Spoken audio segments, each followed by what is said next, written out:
Androniqi Zengo Antoniu, piktoria që lidhi ikonografinë shqiptare me artin modern. Sot kujtojmë Androniqi Zengo Antoniun, një nga figurat më të rëndësishme të artit pamor shqiptar dhe një ndër gratë e para që çan rrugë në historinë e pikturës shqiptare. Ajo lindi më 26 maj 1913 në Korçë, në një mjedis ku arti nuk ishte thjesht prirje personale, por trashëgimi familjare.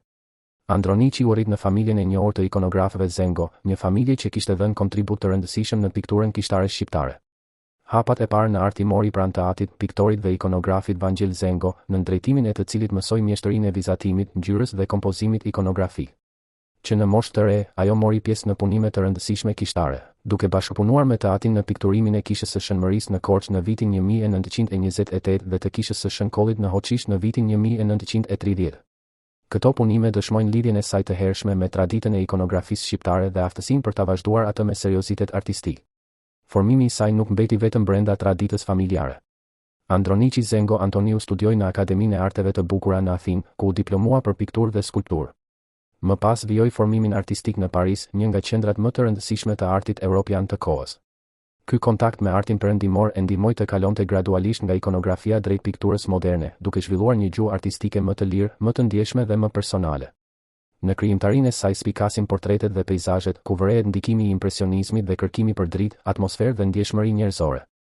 Në këtë drejtim, ajo qëndron pranë figurave të rëndësishme të pikturës shqiptare, si Vangjush Mio, duke u bërë pjesë e atij brezi artistësh që sollën një frymë të re në artin shqiptar të shekullit 20.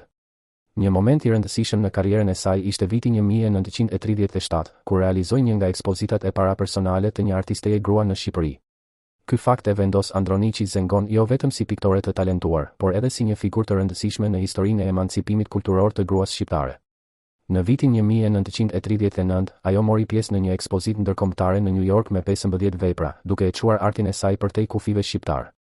Më vonë, në Bienalen e Aleksandrisë në vitin 1963, u vlerësua me 2 medalje, një dëshmi tjetër e njohjes ndërkombëtare të krijimtarisë së saj.